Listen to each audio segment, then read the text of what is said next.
Thank you, Mr. Deputy Speaker, and could I apologise at the outset for not being in for the Chairman's speech. Unfortunately, I contacted my office to see what time it's likely to take place, and there was no indication that we'll be coming forward earlier, so I apologise for that. In terms of this particular motion, this House is the place to do it, but this is not the time to do it, in terms of the wording of the motion. Because this debate about this funding is not about uplands or lowlands. It's about losses faced by COVID-19 and as a consequence of COVID-19. And the allocation of the funding from the Sinn Féin Minister, Mr Murphy, which I gladly received, although it fell, as Ms Barton pointed out, falls well short of what was requested, was very clear in terms of what it indicated how the money should be spent. That's the document here that comes from the Department of Finance, and indicates that the dairy sector has already seen an 8% fall in milk price from almost 26p a litre in February 20 to 23p a litre in May for April milk, which is below the production costs in most farms, which is around 25p. Further decreases are expected in June for May milk, and if prices remain below production costs for any sustained period of time or fell sharply to 20 pence a litre before or below, dairy farmers will quickly go out of business. The cost to support the dairy sector for each penny per litre fall in the price of milk is projected to be 12.4 million from April to September. So that comes from the Department of Finance's economists. The beef sector has seen falls by 15 pence per kilo, around 4% since March. The low prices have stabilised as farmers took advantage of new grass and current prices to hold cattle off market. A further drop is expected later in the year as the need to sell animals increases.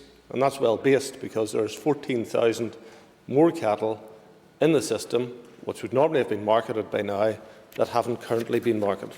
The cost of beef support sector for each 5% in the fall of animals' value is projected to be £9.5 million from April to September. So there's £22 million gone. It then goes on to point out the requirements for the horticulture sector, and those are the people who grow products for garden centres, and that's to come out of this money as well. It's also estimated that 40% of the horticulture products at a cost of £1.4 million are already unsaleable. And with garden centres and other outlets opening soon and plants sales resuming, the original projected loss of £3.5 million will be mitigated. But one can see that it's already at least a £1.5 million loss. So there's £23.5 million taken out of that already. Potato processors are coming forward to indicate that because they were not selling to the restaurants and hotels, people who are particularly in that end of the market have been left with large quantities of potatoes in their cold stores. Many of them have already started to sell them off at £30 a tonne instead of £170 a tonne, and the consequence of that is substantial losses. Broiler breeders have already come forward as well, indicating that there is a huge downturn in that market from Asia, Middle East, for those eggs, and a consequence they're facing probably a £2 million loss. So one can see the demands. And what I noticed today was the absence of evidence from the members in terms that upland farmers had suffered more than others. And I have to do this on an evidence basis. I cannot just give money out nilly-willy to any particular group. It has to be done on the basis of evidence alone.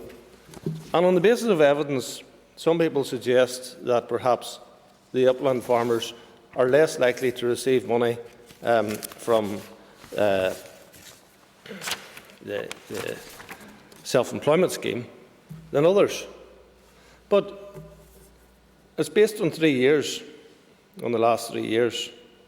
And in the year 2016-17, LFA farmers got 21,352 on average, to the lowland farmers 16,578.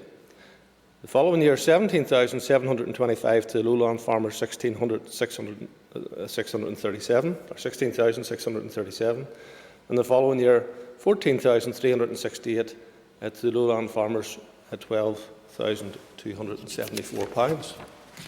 So the evidence is very clear that the lowland beef farmer and the lowland sheep farmer will actually get less from the self-employed scheme than the upland farmer. But this motion is focusing on upland.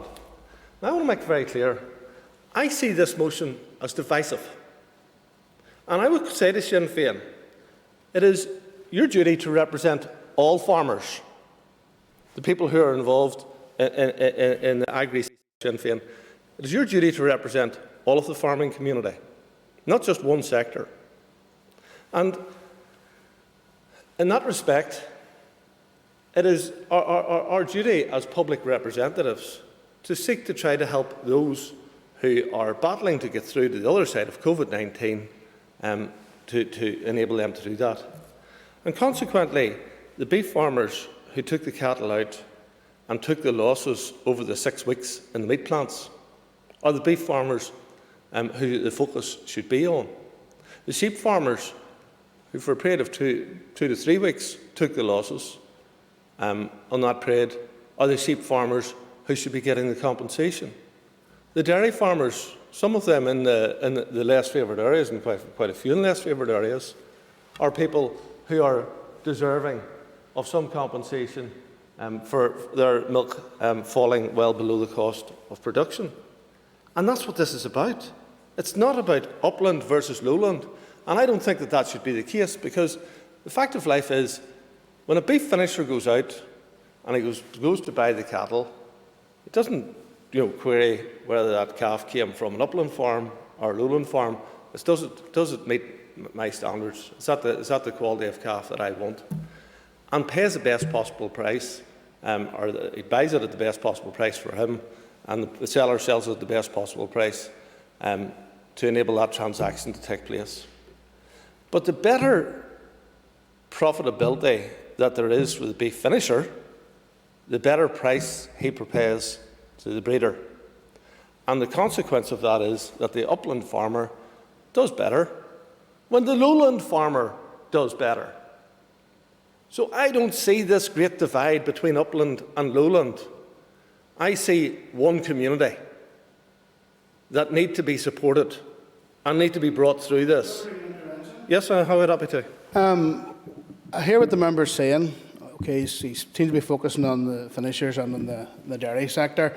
But what about the farmers who, during the pandemic, were selling their cattle between farms? And according to his own department statistics, on the AX farm, there's around 7,000 movements per week during the pandemic. How does he propose to compensate those farmers? Because I'm sure he's read the Anderson's report, which has indicated that cattle decreased by £240 per head and sheep by £31 per head. And I don't know what figures he's quoting either for the last number of years of income, because the figures that you referred to at the committee, Minister, averaged out the incomes at £12,000 per year for beef and sheep, so I'm not too sure which figures you're referring to today. The figures are the figures produced by the department's economists, so if he wants to query that, he can query the economists in the department, but I have every confidence in the figures that have been quoted to you.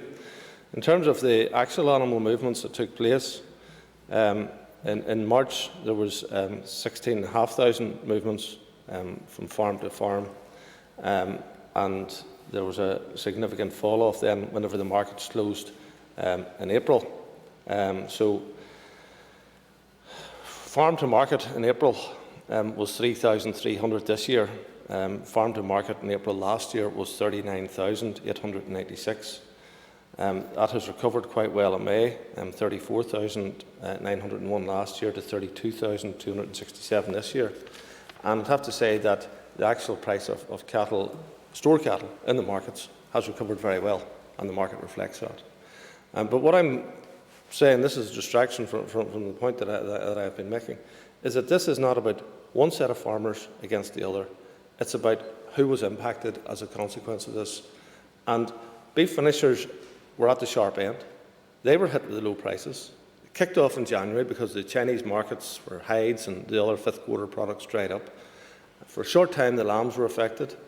And this money has to be allocated on the basis of COVID-19. It has to be based on history I can't project forward and, for example, introduce a slaughter premium, because that would defy EU state aid rules, and I am still subservient to those. I'm not at liberty to distribute to pet projects. I'm constrained. Now, UFU and NIAPA and NIMEA and the Dairy Council have all been engaging with me, and I'm not sure whether they've been engaging with yourselves or whether you've engaged with them, but they've all engaged with me. And the fundamental principle coming from all of them is that this should go to the people who took the hurt.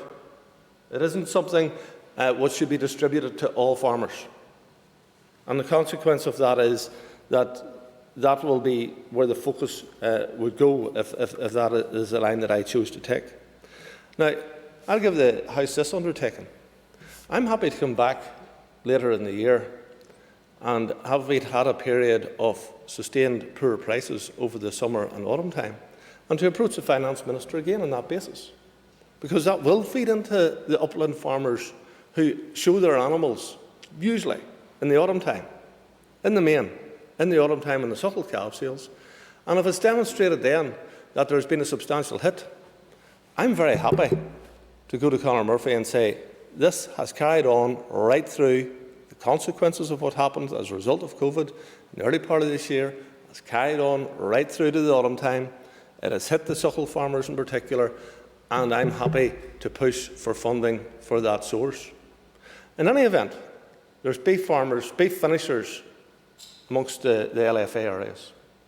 The sheep that have went for a loss for that period of time should be covered, and they will be taken both lowland and LFA. There are dairy farmers in LFA areas. So all of these people who have taken the hit should be given some recompense. It will not cover the loss, but it will help them get through to the other side of COVID. And that's what's important that this House does. And there's some areas that, outside of my department, where I think some people have been failed, and we need to address those issues. But within the DAERA's responsibility, our focus, our responsibility must be to those people who took the hit. It's not about a widespread distribution so that everybody gets a little. This is about focusing the funding to where the hit took place, to where the loss took place, and all ships will rise as a result of it.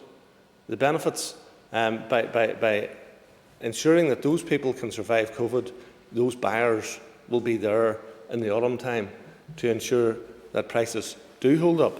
That is the aim, that is the goal, and unless things deteriorate further, then I believe that is a goal that we can achieve and ensure that we can see a year in farming which could have been considerably worse, mitigated considerably as a result of us receiving this additional 25 million.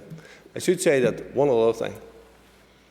If we really want to see an uplift in agri-food prices, then getting normality back into the market is critical.